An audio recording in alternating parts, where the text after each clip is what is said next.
afternoon. It's Wednesday, the 1st of February. I'm Laura Cornfield, and this is IBA News, broadcasting live from Jerusalem. At this hour, the court-ordered evacuation of the hilltop community of Amona continues as hundreds of activists have joined 35 families to block police.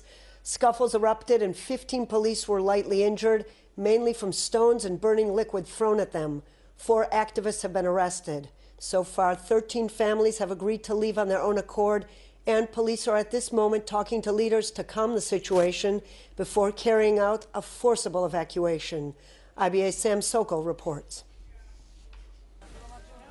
The court-ordered evacuation of the Amona outpost began early this morning. Some 3,000 policemen, backed by IDF troops, had already cut off and surrounded the hilltop village on Tuesday evening in an operation they are calling Locked Garden. Despite the closure, hundreds of protesters, many of them teenagers from the national religious sector, managed to make their way into the hilltop settlement. The Amona Residents Committee called for nonviolent resistance to the evacuation, advising their neighbors that it would be best if they had to be carried out of their homes.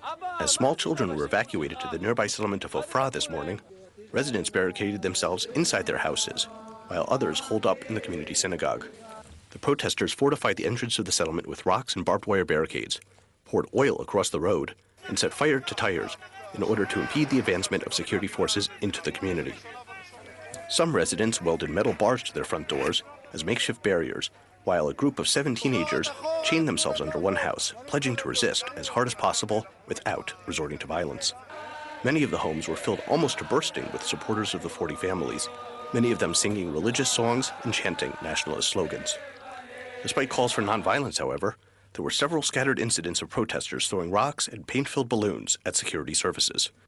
The evacuation is expected to take most of the day, and only once all of the residents are removed will the demolition of the outpost begin. This is Sam Sokol, IBA News. In an apparent bid to appease the evacuation of Amona, Prime Minister Benjamin Netanyahu and Defense Minister Avigdor Lieberman approved the construction of some 3,000 new housing units in settlements in Judea and Samaria. A Defense Ministry statement released last night described the move as part of a return to normal life in Judea and Samaria and provide real solutions to housing and living needs. A partial list provided by the ministry said 700 units are slated for Alfei Menashe, 600 in Beitar Illit, 650 in Beit Aryeh, 200 in Oranit, 50 in Nofim, 150 in Givat Ze'ev, 70 in Shavei Shomron, 100 in Karnei Shomron, 100 in Shiloh, and 100 in Mitzudat Yehuda. According to the ministry, 2,000 housing units are ready for immediate marketing, and the remaining 1,000 are in different stages of planning. The latest approval comes just a week after the government approved the construction of 566 housing units in East Jerusalem and 2,500 in settlements in Judea and Samaria. David Ha'ivri, the former head of the Samaria Liaison office, says today's evacuation at Amona has left settlers in Judea and Samaria feeling betrayed. He told IBA's Sam Sokol that he believes there will be a significant growth in the number of settlements in Judea and Samaria in the future. The people are very upset that the Netanyahu government have caved into this harassment and are dismantling a Jewish community in the Shomron. Will more settlements go up in response to today's events? Well, we already hear that over the past week, Netanyahu has announced building permits for 5,500 homes in Judea and Samaria. So the general direction is, yes, we are going to continue building and growing. And I believe at the site of Amona, eventually, there will be a Jewish community as well. Naftali Bennett has said that we expect to see a lot of building in the settlements now, and that as a result of what's happening, we're going to see a large change in how things are happening out in Judea and Samaria. Do you agree with that assessment? I think that the harassment of organizations like Yesh Din have a boomerang effect, and the results will be ultimately the opposite of their agenda, because they're pushing the government up against the wall and forcing the government to amend the regulations in order to avoid future harassment by organizations like Yesh Din. The Israeli human rights organization Yesh Din is the group which petitioned the High Court of Justice to remove the settlers from the Palestinian-owned land. Executive Director Netta Pat told IBA's Ari O'Sullivan that she hopes the Palestinians would return shortly to their plots. I'm not happy to see people leaving their homes. I realize it's very hard after 20 years of living in the same place, and from a very humane place, I can certainly identify with their pain. But I am happy on behalf of my clients who have been waiting for 20 years to get back to their land, which they have memories from, with their parents, with their grandparents, how they used to visit it and cultivate it. The land is very fruitful, and they used to cultivate it for many years up until the time where the settlement was erected. When will the Palestinians start to use their land again? Well, hopefully as soon as possible. My expectation from the Israeli government is once the evacuation is complete and the land is returned to its previous status, to do everything in its power in order to enable my clients, the rightful landowners, to go back there and cultivate it. I expect the Israeli government to protect them. I expect the Israeli government to enable their access. I expect them to do everything in their power in order to fulfill their rights to property. Looking at the big picture, the price for this was 5,500 housing units, which were approved just in the past week alone. Is it worth it? Well, I think, first of all, as a human rights organization, we represent specific people with specific interests and rights. And I cannot balance, who am I to balance those rights against what the Israeli government chooses to do? And secondly, I'm also, I'm not that convinced that Amona is the reason that so many units have been approved. Who's to say that regardless of the evacuation, those units wouldn't have been approved, because we are facing the most right-wing government in our history. It is a hard and sad day for the people of Israel, a day law enforcement is required to implement a high court decision ordering the destruction of a community the state helped found and the evacuation of residents who have been living in their homes for 20 years. Minister of Public Security Gilad Ardan said today, as security forces began evacuating residents from the Hilltop community, Knesset members from Likud and Jewish home parties arrived at the community early this morning to support the residents living there. MK Moti Yogev vowed that for every home evacuated, the government will build thousands of new homes in Judea and Samaria. MK Bezalel Smotrich from the same party caused an outrage when he compared what he described as the painful evacuation to the rape of a woman. Likud Party Knesset member Oren Chazan, also in Amona, clashed with Smotrich, telling him it is time for Education Minister Naftali Bennett to go home. On his part, speaking at the Knesset, Bennett said, "We may have lost the battle, but we are winning the war. The painful loss of Amona will lead to the annexation of the entire West Bank." In other news, an invitation to Prime Minister Benjamin Netanyahu and Palestinian President Mahmoud Abbas to meet in Moscow is still in place, Russia's Foreign Minister Sergei Lavrov says. Speaking at a conference in Abu Dhabi yesterday, Lavrov said that while Israel and the Palestinians have accepted the invitation in principle, a date for the meeting has yet to be set. Attempts by the former U.S. administration to bring about the resumption of peace talks between Israel and the Palestinians fell apart. The Palestinians have refused to negotiate with Israel, demanding that it halt its settlement activities as a condition to the resumption of talks. Chief of Staff Lieutenant General Gadi Eisenkot returned to work today, less than 2 weeks after being released from Beilinson Hospital in Petach Tikva after undergoing surgery to remove a cancerous prostate growth. Eisenkot spent the last week recovering in his home.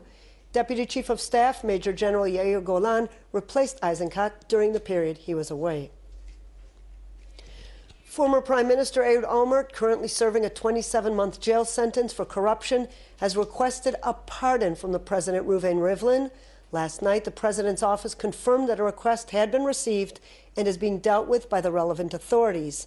Olmert, who became the first Prime Minister to serve a jail sentence, entered the Masiau prison in February last year. The former Prime Minister has already been granted brief furloughs since his incarceration. The Jerusalem strike is over. After the intervention of Prime Minister Benjamin Netanyahu, Jerusalem Mayor Nir Barkat agreed to put an end to the 3-day municipality strike that saw tons of garbage strewn across the streets in the capital and kindergartens and daycare centers closed. Netanyahu last night phoned Barkat and asked him to end the strike and invited the mayor to attend next week's cabinet meeting to discuss the municipality's grievances. Yesterday, Jerusalem Affairs Minister Ze'ev Elkin attempted to resolve the situation in talks with municipality and finance ministry officials. Already last night, sanitation workers began collecting the piles of garbage in the capital's streets. As yet, there has been no mention of the 800 million shekel deficit that drove Barkat to call the strike, after accusing the finance ministry of refusing to approve the annual municipality budget for 2017. Hundreds of thousands of people living in the Haifa Bay area could lose their lives if ships delivering over 16,000 tons of ammonia to storage containers in the port each month come under attack and the gases are released to the air, a report warns. The report, formulated by Professor Ehud Kainin and a team of researchers from the Technion at the request of Haifa Mayor Yoner Yahav, also referred to the ammonia storage tanks in the port city, warning if the tanks are ruptured or fall apart, more than 16,000 people are likely to die, suffocating under a toxic cloud. Plans to move the ammonia storage containers to elsewhere in the country have so far failed. This after the Environmental Protection Ministry announced last November that the tendering process to transfer the containers to the Negev had fallen through. At the IDF's Officer Academy in Mitzpeh Ramon, cadets from Company C, who were hit by the deadly truck ramming in Jerusalem 3 weeks ago, graduated and received their lieutenant ranks. IBA's Ari O'Sullivan has more.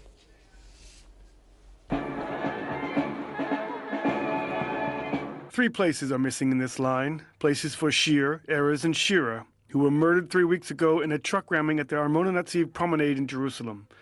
Yesterday afternoon, Company C graduated officers' course. It was a moving ceremony. Those injured in the terrorist attack hobbled on crutches or were pushed in wheelchairs, but they attended. General Kobi Barak, head of the Ground Forces Command, said the three victims were given their officers' ranks posthumously. The company was on their education week in Jerusalem when a terrorist ran them down, killing the three cadets as well as their officer, Lieutenant Yael Yakutiel. Barak noted the slogan on the walls of the officers' school, "Look at me and do as I do," and praised those in Company C for quickly taking action into their own hands and gunning down the terrorist. The injured received their ranks, still sitting in wheelchairs, but despite their wounds, will soon be assuming command in the IDF. Ari O'Sullivan, 5 News. The Interior Ministry granted permission for 9 converts from Venezuela to make Aliyah yesterday, following a compromise deal brokered by the Jewish Agency. The 3 families had converted under the auspices of the conservative movement, but had not become Jewish through a recognized Jewish community in their country, but rather by rabbis who flew in from the United States. Conservative leaders and opposition MKs strongly criticized the compromise, which stipulated that the converts undergo a second symbolic ceremony in Israel, only agreeing due to the dangers the converts face by remaining in Venezuela. 2 of the group have been robbed in recent days, 1 at knife point. Crime rates have skyrocketed as the once oil-rich country's economy has imploded.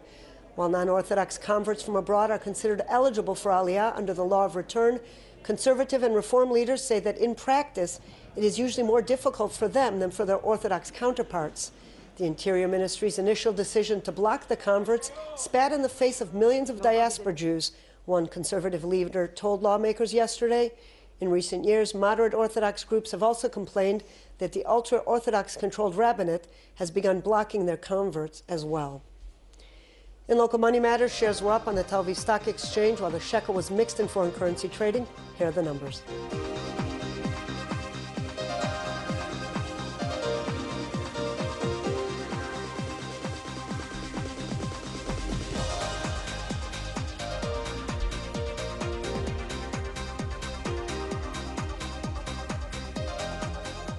The IBA weather team says despite a slight rise in temperatures tomorrow, it will remain unseasonably cold with a risk of frost in some areas overnight. Here are the highs and lows.